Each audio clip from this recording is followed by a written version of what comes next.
everybody, and you are here for an early morning discussion of the mid-season premiere of Biters, or The Walking Dead. It was so good. I'm Diane. I am your really, truly zombified 40-something because it's 6 o'clock in the morning where I am.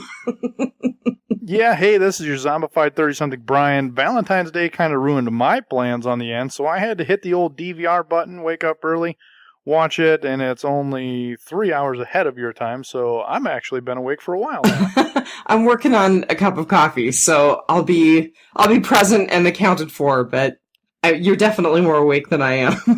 Well, one thing I will say is, holy smokes, that was pretty awesome.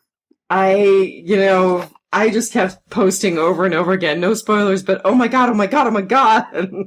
Yeah, I stayed off of social media last night. I stayed off of everything, but as my texts kept rolling in, I had probably 12 texts total in that hour of time. I'm just like, this in itself is a spoiler. Because I was going to say, that would make me mad. I'd be like, leave me alone. Yeah, so I literally just put my phone down, plugged it in, turned it upside down on the nightstand, and just went about my business. That was very smart. Yeah, so this morning when I woke up, I watched it. Then I went through all the texts and responded and did all of my stuff then. Now, some of it wasn't even related to it. Some of it was work-related and stuff. But, hey, sorry, I'm not risking it. That's right. And they've got to know that those couple of hours on Sunday night are sacrosanct. I totally agree. Except I lost out in the battle with the wife on Valentine's Day, so whatever. Well, I can understand that. I'm not very traditional, so my husband lucked out. I was like, leave me alone. I'm watching The Walking Dead. Okay. So, No Way Out. That was the title. And I, immediately picked up, as I'm sure most people did, that it was a direct nod to one of the graphic novels, to one of the collections. Yes. But did you think there was other stuff behind it? Well, I just think No Way Out kind of set you up, and I wish they wouldn't have titled it No Way Out, because once I seen the title, it was very clear that they were not leaving Alexandria, that they were stuck there. Because, okay, that's interesting. Yeah, I mean, so we can talk about it, because if you're listening to this episode, you've already seen the episode. Yes, spoilers, people. So if you have not seen the episode, stop now. That's right. Turn around right now. And then come back after you've watched the episode. Yes.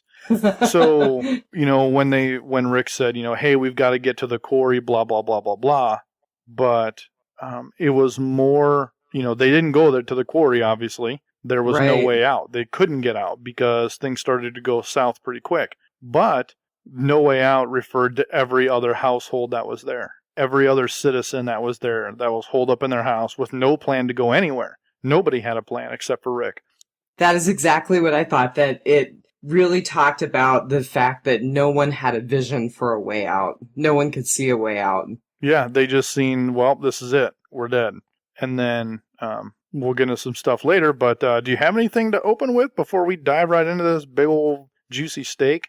Well, the other thing I thought about the title was that for certain characters, there truly was no way out, and we'll talk about that, I am totally sure. Obviously, this was directed by Greg Nicotero, which I just kind of feel like everything he touches is gold. He's such a great director and such a great effects guy. Did you watch? You probably didn't watch The Talking Dead because you picked it up this morning off of your DVR. Yeah, well, I seen the first couple of minutes where you see who, the wolf is. Who the guests are. Yeah, stuff like that. But one thing that I want to make a comment. So if anybody knows Greg Nicotero, I think he should be a spokesperson for how long your hair will grow in 6 years. Because if you go back and you watch some of the original stuff, when he was first starting, his hair was itty bitty and it was nice and short and just kind of slicked back a little bit. And now he's got these wavy, curly locks of flowing hair. I think he could almost be a spokesperson for how freeing it is to finally and completely find your niche. Well, you know what? He should be a spokesperson for Head and Shoulders, because Troy Polamalu of the Pittsburgh Steelers used to do that because of all his big hair. Now that he's done and gone, it should be Nicotero. And then they could do like zombies, like washing his hair. That is a great idea. I think you need to get a hold of him. Yeah, anybody put that through, that's how we're going to do it. And I just want to be the zombie washing his hair. That'll be it. I can put you in touch with a couple of people who know how to get a hold of him. So there That's you go, what we man. need to do. I'll be his new agent for a shampoo contract. Well, so he said a couple of pretty cool things on The Talking Dead. He said that it took about 200 crew to shoot the episode. So they gave a really nice nod out to the crew. And he said that they did over 1,200 makeups for this episode. There was a lot of close-ups. There was a lot of flashback scenarios. There were lots of just different looks to everything. So I really enjoyed it. I really loved it. And lots of great kills. I mean, let's be honest. Oh my gosh. It was just so good. And I really liked that there was an emphasis on practical effects. I'll talk a little bit more about one of the things that he said about one of the deaths, but I don't want to get too deep into that right now. Sure. And I did notice that they pulled off another zombie kid. Did you see that? Yeah, and that was, obviously that was... that was very significant. Yeah, that was Sam's breaking point when he's seen that little boy in the street. Yeah. And then I was not expecting... well, we'll get into that in a little bit. Yeah. So a couple of other things. Let's see. The author was a guy named Seth Hoffman, and he has been a co-executive producer with the series since 2013. He's actually produced, 34 episodes. He also has written a total of 9, 8 in 2015, and then just this one this season. But he did JSS, Just Survive. What was that? Somehow. Just Survive Somehow. Self-Help, which I thought was really funny. He did Us, which was the between the Grove and before this season finale with Terminus. Mm-hmm. Claimed, which I thought was a really great episode. And then Too Far Gone, which is actually the episode where the prison fell. So that was just a few of the ones that he did. And he's got credits, a lot of TV credits. He's also been a co-executive producer for shows like House and Flash Forward. I've heard Flash Forward was really good, but I haven't seen it yet. Side note, Darabont is the one who's in the lawsuit, right? Yes. Okay, so I just want to make sure before I say my next statement. The one thing that I noticed is at the beginning of this, it has Frank Darabont as one of the people right off the bat. They all do, interestingly. I mean, if you go back and look, they all credit Darabont for producing and writing. So I'm wondering if that has something to do with it. The only reason I'm bringing it up is because we did the retrospective of season 1. Right. Which those episodes will still be coming. They'll just kind of be released midweek here. We got a little behind on the editing of those on the off season. So those 5 and 6 are still coming. Don't worry. Let's see. Too early for the numbers. That is one thing about doing it so early. So I'll try to remember to update people about the numbers next week, because I bet they're going to be spectacular.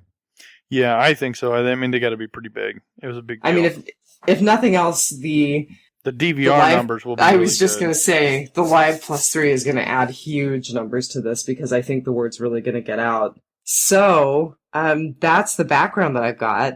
Let's get to it. Are you it. ready? Yeah. All right. Well, let's just do this. So, our pre-meeting before we record is about 45 seconds long, because we're pretty technical.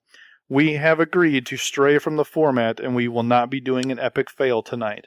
Because there just wasn't one. Because there just wasn't an epic fail. There was so much more to get to. We could talk about this episode for hours, but we're only going to keep it to one. So we have to trim something, and it's the epic fail that neither of us can come up with.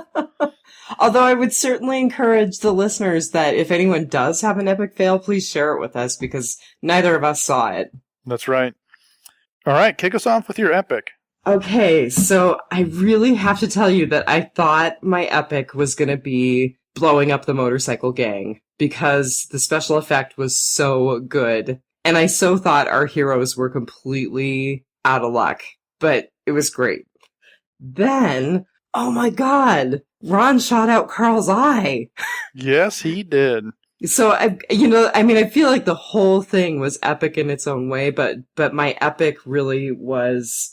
they took it there. I wasn't sure they were going to go there, because it was going to take so much CGI on a regular basis, because it was going to take so many effects on a regular basis. I mean, this is a big deal, and this is a permanent thing, but they went there. Yeah, I was surprised it happened at the speed and rapidness of how it did.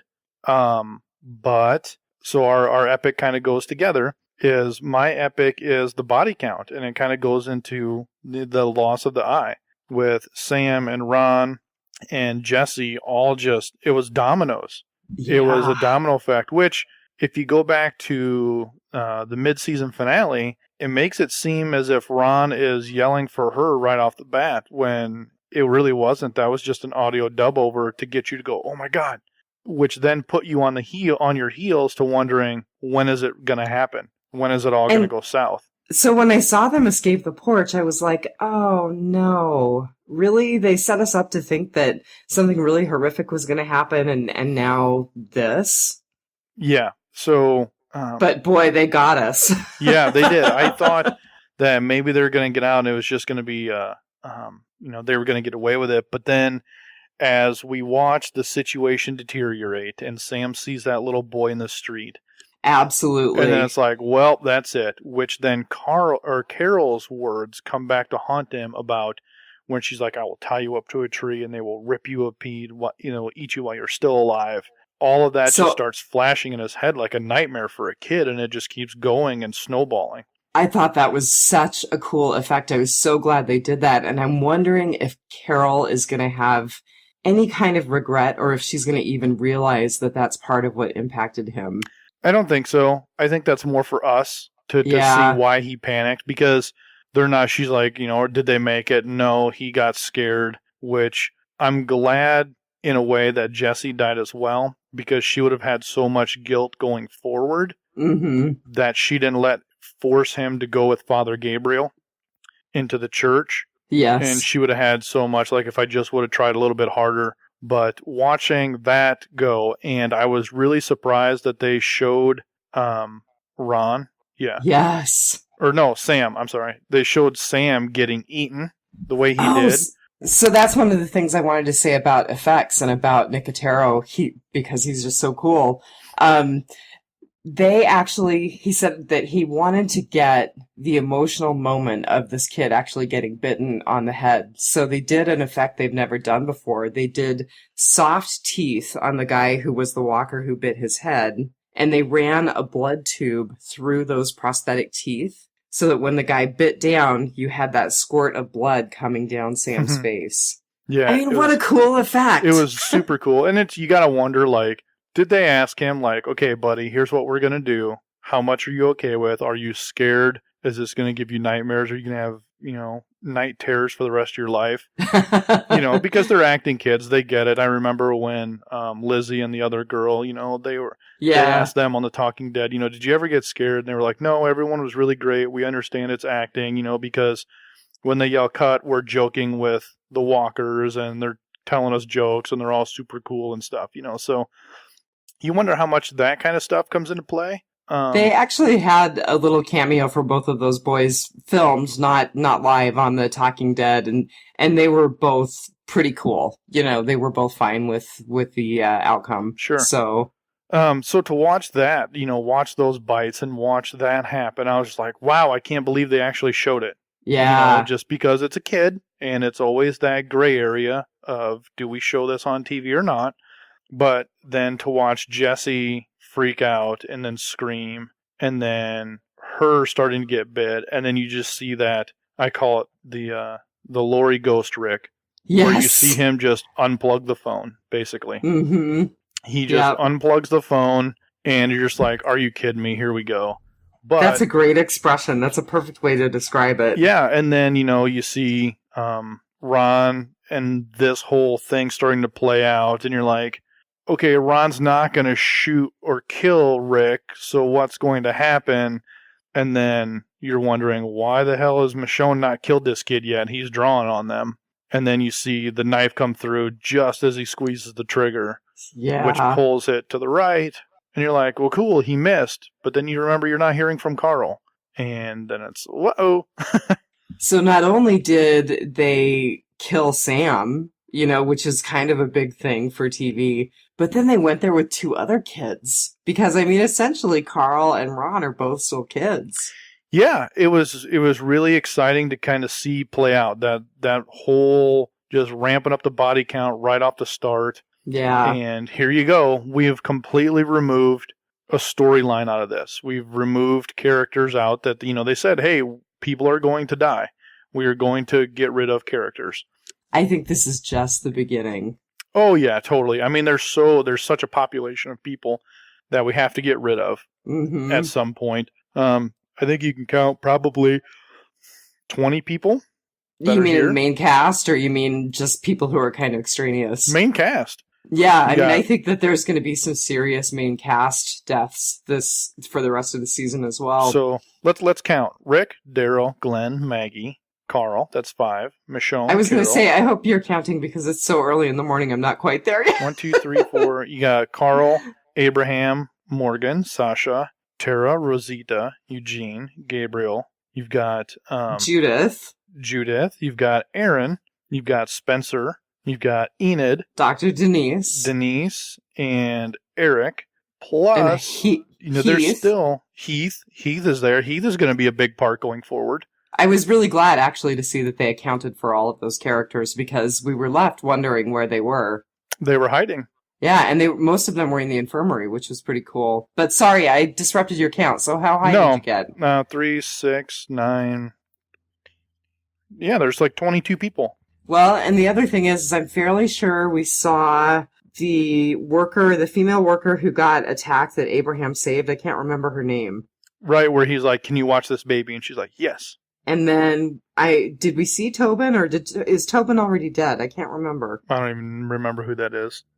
He was one of the Alexandrian guys.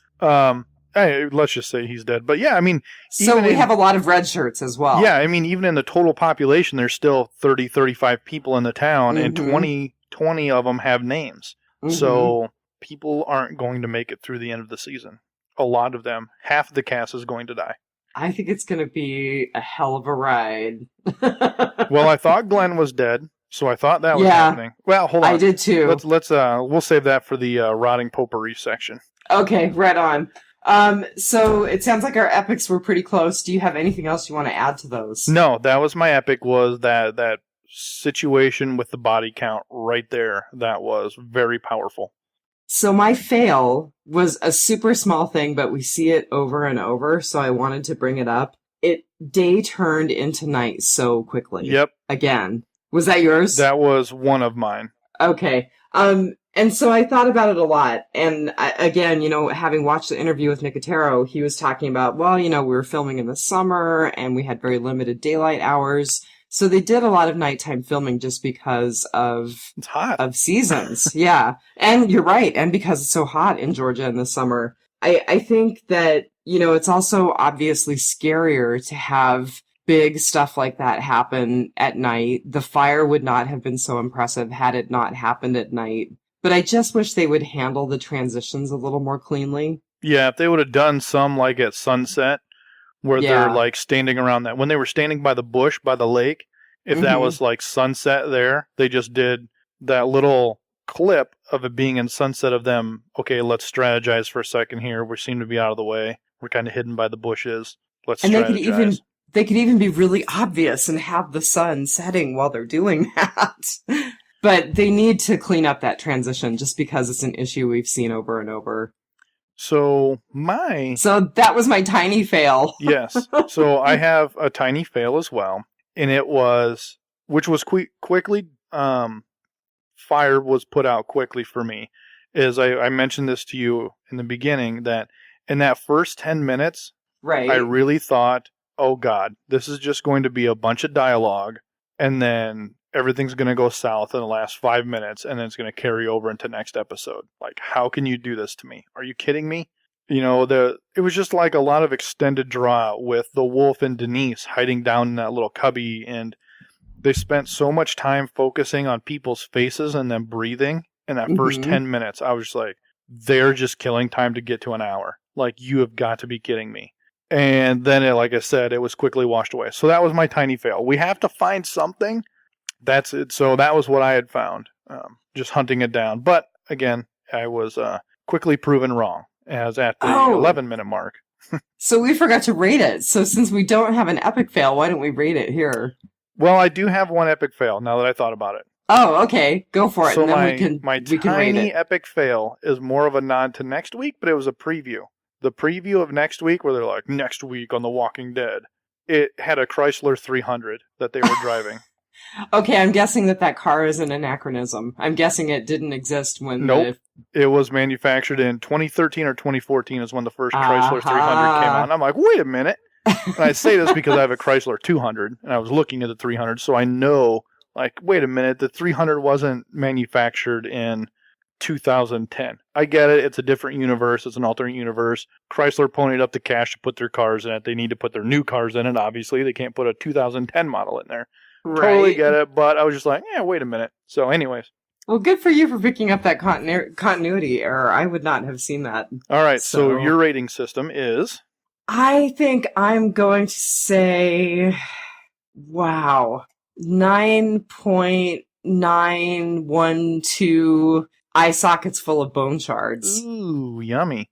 Well, I will go with a full 10 out of 10 exploding motorcycle gang. That really was a good effect. Yes. Well, and I liked it because I didn't see it coming. Like, you see him going back to the... So are we in Rotting Potpourri now? Or are we officially in Rotting Potpourri? We are knee-deep in Rotting Potpourri. Okay. So, as it started, I'm just like, oh, they are addressing this right off the bat. Yes. Like, that was one of my concerns. We talked about it at the end of last half. That I hope they don't go 3 episodes and then we pick up at that storyline point. So, as it's kind of unfolding, I'm like, damn, they're really getting to this. Mm-hmm. And they're giving up all their guns. They're at such a disadvantage. How are they going to pull this off? Like, how are they going to get out of here? Because I was expecting Abraham to say, you know what, you're right, there is one more. All right, I'll get you the rest of the guns. And then he goes up in the cabin and he just fires the rocket launcher from the door. But then when they're like, take Daryl to the back and look up front, I'm like, well, Daryl's got something up his sleeve. And then he's like, no, wait, I'll kill you both. And then kaboom! I'm just like, holy crap, that was awesome. I was fairly sure Sasha and Abe were going to get it, or at least that Abe was going to get it. And that's, so as we were going, we're like, one big character is going to die.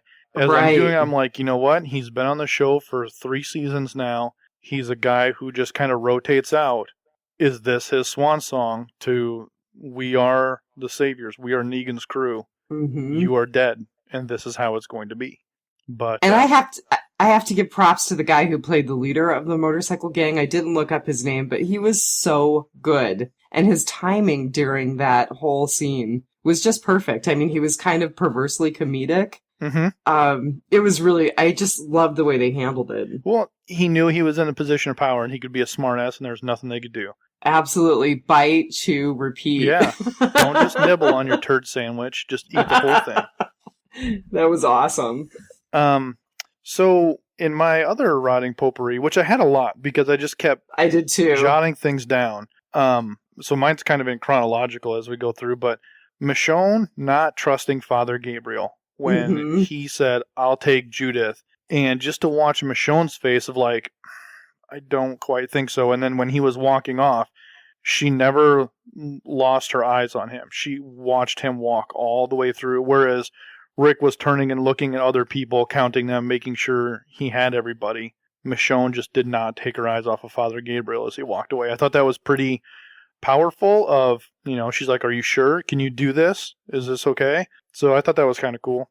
I actually also honestly wrote in my notes, because mine are somewhat chronological as well, Judith with Gabriel, toast. Because I was fairly sure that he was going to screw it up.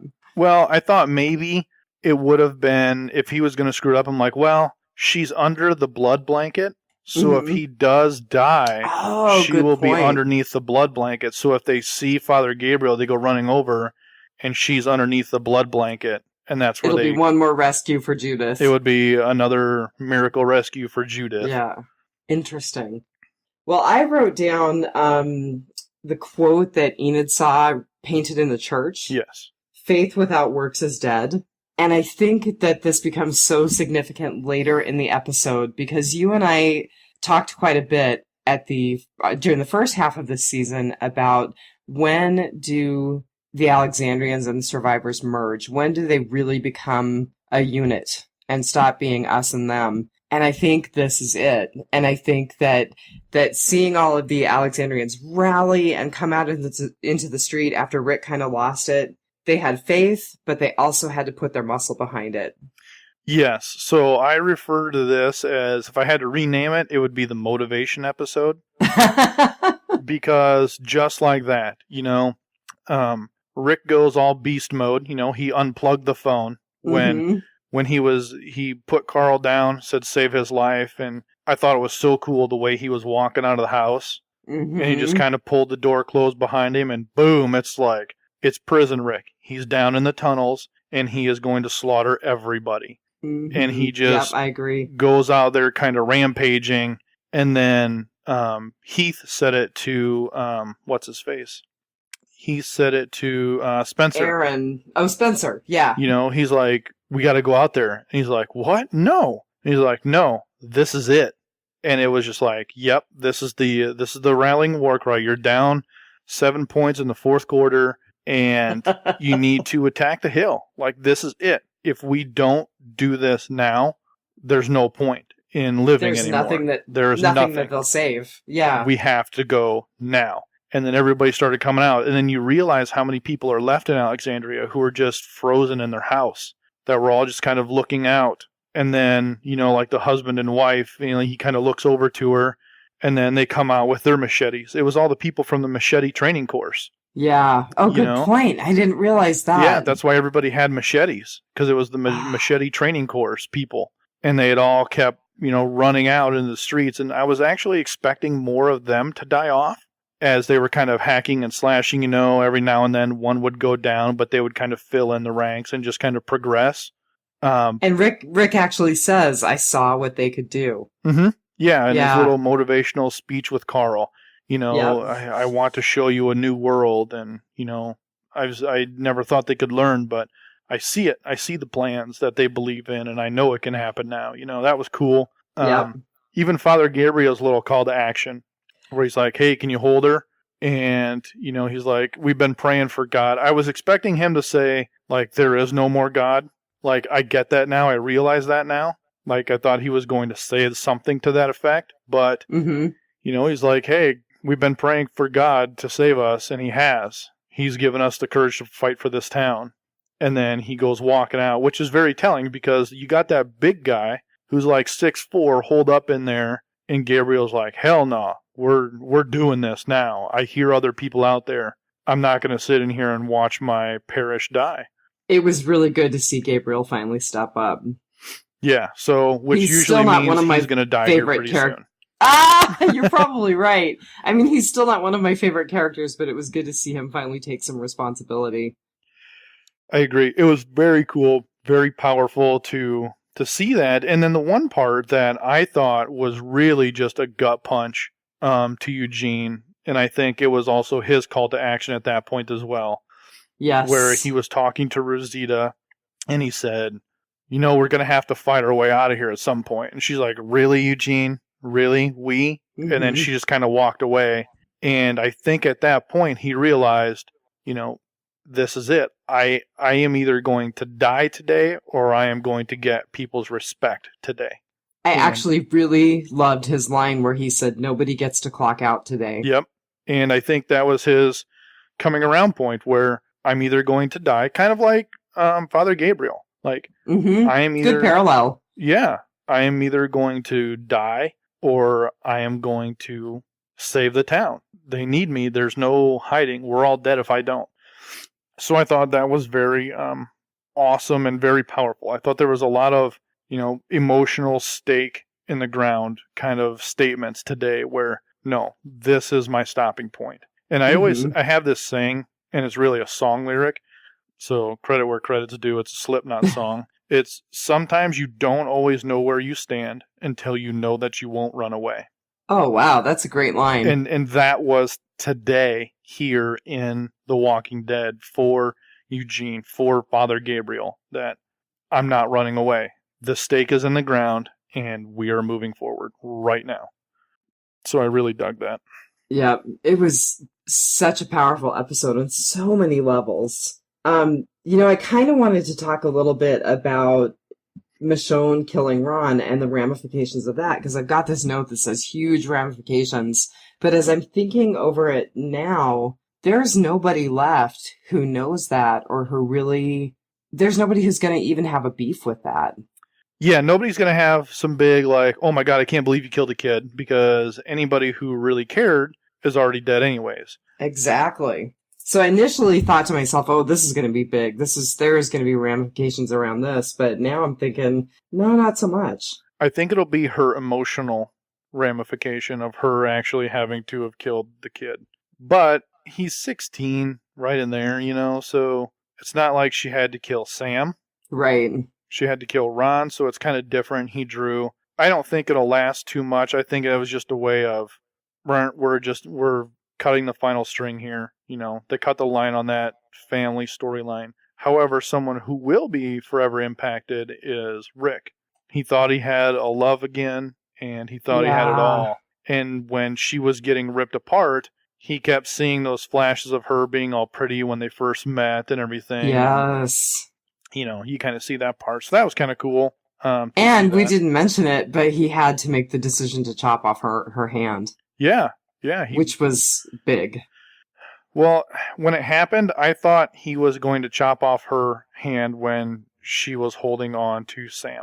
Oh, thinking that somehow he would save her. Yeah, so that way she would let go of Sam. I thought he was going to do that, and then that would have been where... So for anybody in our pre-meeting, I stayed away from all spoilers, except for it was a few days ago. I was scrolling through Facebook and it said like Japanese trailer ruins, season 6 plot line, and it was Carl with an eye patch on. So I kind of that would have just killed me. Yeah, so I had already known that Ron was gonna shoot him or stab him. I thought it was gonna be a knife rather than a gun, just because it would have been cleaner to do it with a knife. But I seen that coming, so I thought maybe that was gonna be it. Then he cuts her arm off, and then he's like, my brother's dead, you just cut my mom's arm off. Now I'm going to shoot your kid or stab your kid in the eye, kind of a deal. So did it look like he was aiming at Rick, though? I mean, I couldn't I almost felt like he was trying to shoot Rick and mistakenly shot Carl. Well, he was going to shoot Rick, but as Michonne stabbed him, so that maybe that's the ramifications, is that she's going to feel guilty because Carl lost an eye now. Because she stabbed him in the chest, which doesn't instantly kill you. Right. And he pulled his shot and it wound up shooting Carl, which, okay, if you didn't stab him, Rick would have been shot in the chest and dead. So Carl sacrifices his eye so his dad can live, kind of a deal. Right. Everybody else will see it that way except for Michonne. That's a really good point. So I think you're right. I think that is the stuff that she's going to carry forward. Absolutely. They've got a huge relationship.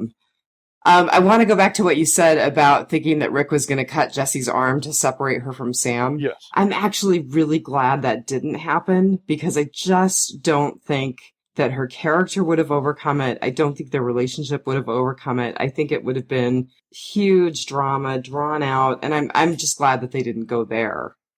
Yeah, I was very happy just to see that whole storyline just kind of close. As we were going through it and we were starting off, you kept seeing all these characters. It's like, holy crap, we have a lot of loopholes to close. Mm-hmm. Or not loopholes, but open plot lines to close. Yeah. So they just a lot of loose ends. Yeah, I think what we're going to see in the rest of this season is a lot of chapters being finalized. A lot of books closing, and then we'll lead into Negan, obviously. So now, I don't know about you, but I'm thinking Negan is going to be the season finale. I don't think we're going to see him until then. Nope. I think what it'll be is you will see him killing a main character, and that will be the close. Yeah, I think so too. I wanted to bring up that Morgan killed the wolf. He did put him down when he turned, which I thought was pretty cool. I mean, so hopefully that means that Morgan is getting past his all life is precious stage. Oh, Morgan's dead. No, you think? Yeah. You still think he's dead, huh? So here's why I'm saying this.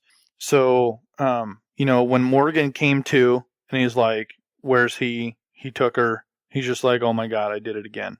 I'm responsible for someone else's death because I chose not to act. Oh, and interesting. When Morgan comes walking upstairs to Carol and she says, I should have killed you, because she knows, Had I just killed him, we would be in a different situation right now. And that's the juxtaposition. Ding, ding, ding, ding, ding. Not drinking because I'm actually working. I was going to say, too early to drink here. Yeah, and I'm working today, so.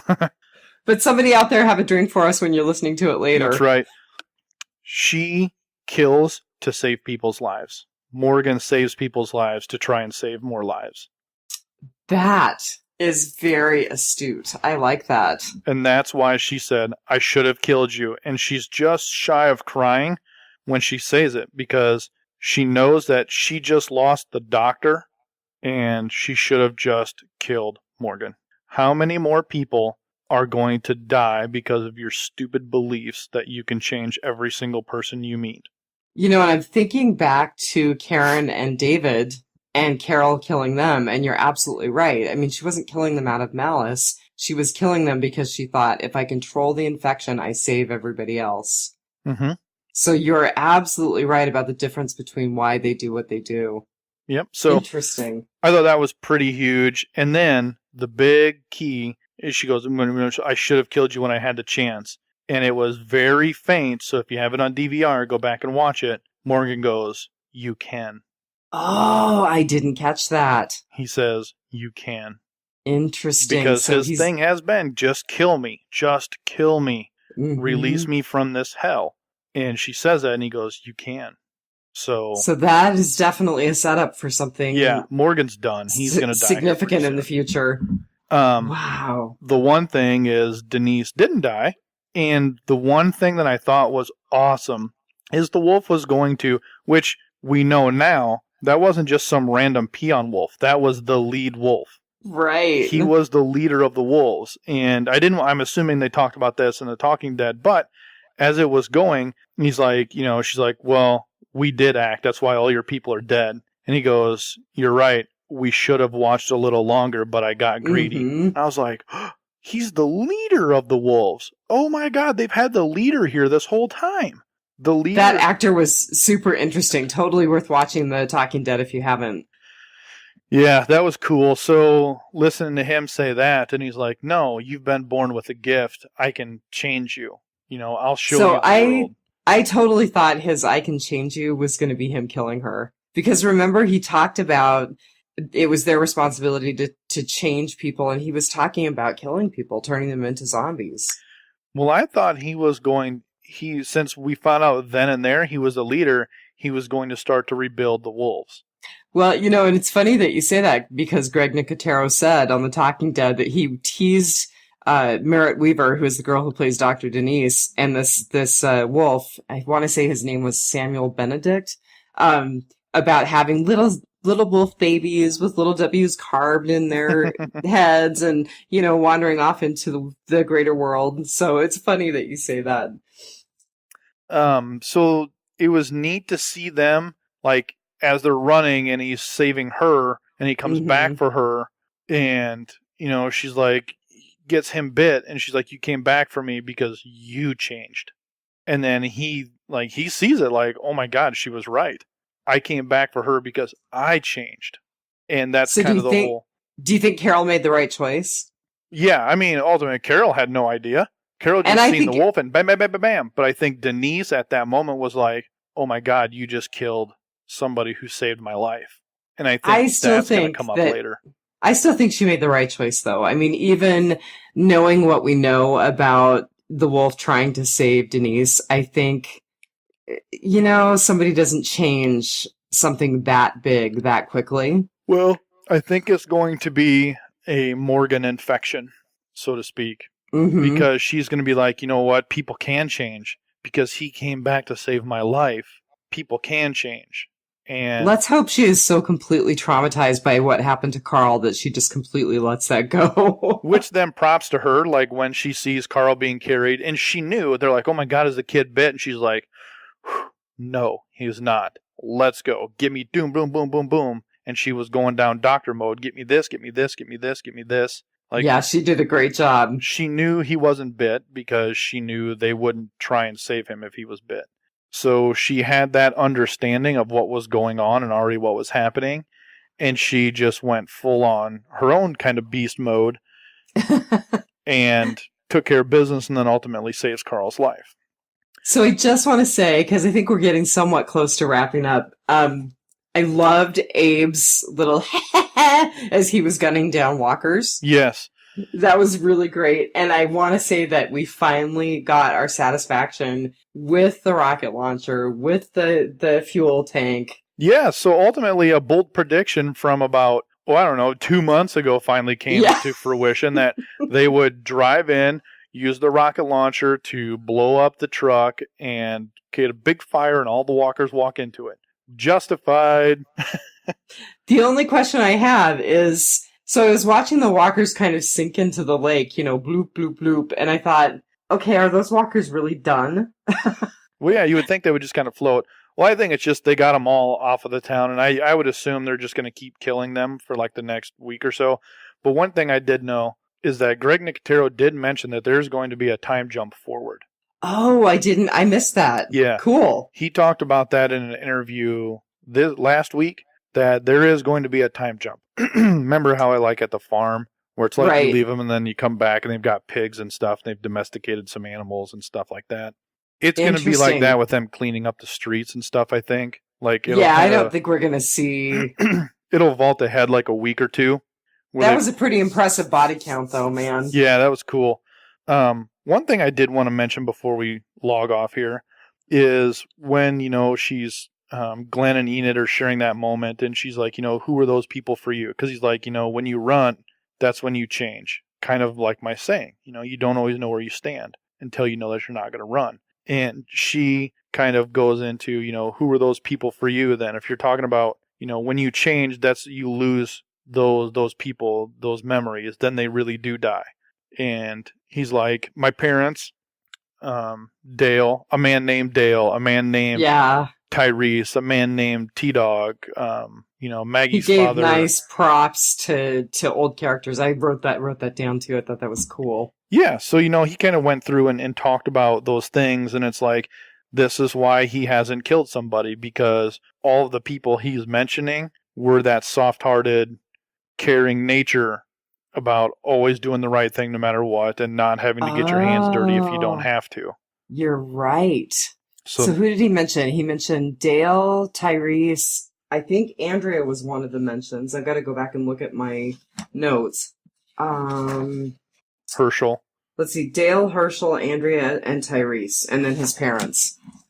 So those were all the soft-hearted, good people that, he wanted to honor. And as soon as he takes his first life, then he knows that he just killed all of them. Wow. That was cool. So that was the other thing I got out of that. And then the one joking comment, how are you talking about Abraham was laughing when he was gunning him down? Yes. That was so, can you get the door? Yeah. Can you get the gate, pal? That was pretty funny. Great. That was awesome. I really thought that was Glenn's death. I did too, and I think a lot of people did. I think we were watching through our eyes, or watching through our fingers. No. Yep, I thought that was it. And it was how, impactful for Maggie to see my husband got her here to help her save me, and he just sacrificed himself so I could move on forward. And I kind of, it's amazing how fast your mind works, because as I was watching it happen, I was also then thinking of Maggie's alternate storyline moving forward, where she becomes the big, the patriarch of the group now, where she's making the decisions for everybody. I was actually thinking Glenn was dead, and there was a part of me that was at peace with that for exactly that reason, because he was making it so that Maggie could go forward and have the baby. Mm-hmm. Yep, and, it didn't happen. But then we see them all kind of sitting there at the end of the episode, just kind of hanging out, looking around, and being like, yep, we just killed a whole bunch of zombies. Yeah. Yeah, and I think they must have felt really empowered as a group and unified as a group, Yeah, because that was kind of the whole mantra that everybody was saying as they were charging out. This is it. This is it. We make our stand. This is it. Let's do this. And they all kind of kept going out there, and that was kind of the whole, the motivator episode, is that everyone just kept responding to the drums of war, and they all just kept kind of coming out and stronger and more unified for that reason, is They were fighting together as a group in a circle on a front, moving towards a safe spot where they could be and continue. So I thought that was awesome. This is really where we see them finally become an integrated community. I absolutely believe that. So speaking of communities and maybe heading to our Facebook page, I do want to say thank you to the people who actually live in the community that doubles as Alexandria, because Greg Nicotero was saying they lit that lake on fire over and over and over again. Got a fish fry going. Anybody want in? Yeah. So those folks are certainly putting up with quite a bit so we can get our Walking Dead fix. That's hilarious. So just a couple of quick things from our Facebook page. So Thomas Reese, before the episode, wrote, number 1, Abraham has a rocket launcher in the tanker truck. Excuse me. Number 2, the wolf that Morgan didn't kill will inadvertently save the life of one of our favorite characters. Number 3, I hope Sam and Ron get it. So he pretty well called it.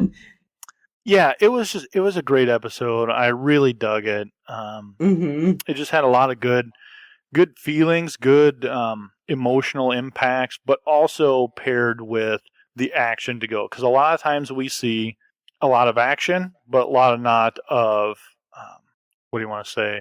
Right, you can either have that character development and that emotional stuff, or the action. You don't often get them in the same episode. Actually, this compares to Vatos, because it was so big and so emotional. It was huge all the way around. I keep saying huge.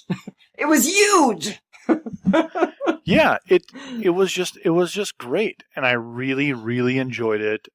Yeah. Chris Hardwick came out and said, hey, this might have been one of the best episodes ever.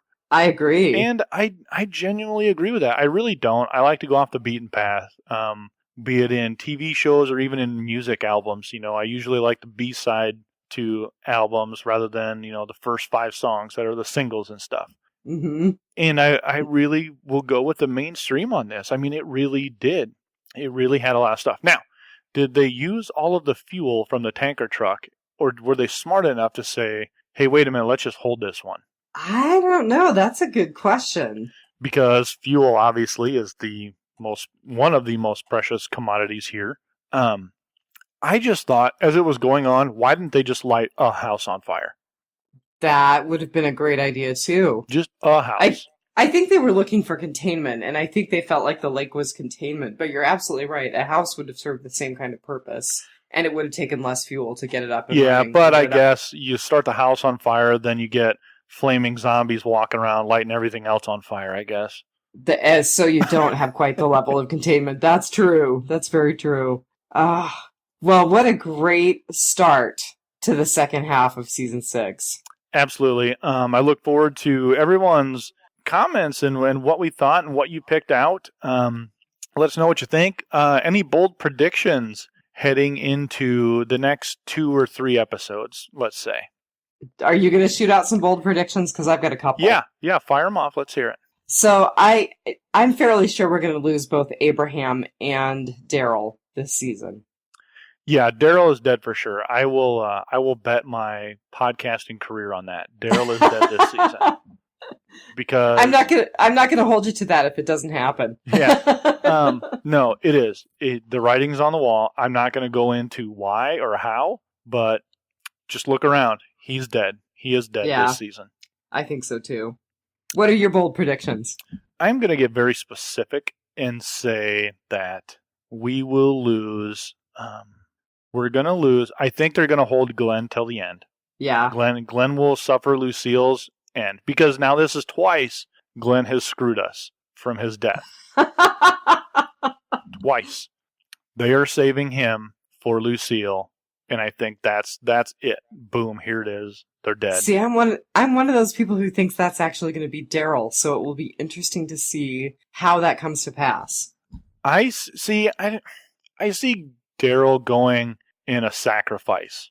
A blaze of glory, as it were. Yep. I see him laying down his life to save a Carol. Somebody like that, where he knows, because maybe that's Morgan's undoing, is he just makes another dumb choice and then ultimately gets somebody of value killed. Ugh. That would be awful. Yeah. I can totally see it happening, but that would be awful. So I'm sorry, I interrupted you. You said you were going to be very specific. So you were very specific about Glenn. Do you have any other predictions you want to throw out there? Well, Daryl's going to be self-sacrifice. He's going to sacrifice himself for somebody else. Okay. And I think next week is going to suck. Well, it's kind of hard to top this week. They've got a lot of cleanup. They've got a lot of things to do. And I think that's where the time jump might be in the next week or two. Mm-hmm. They've got a lot of things.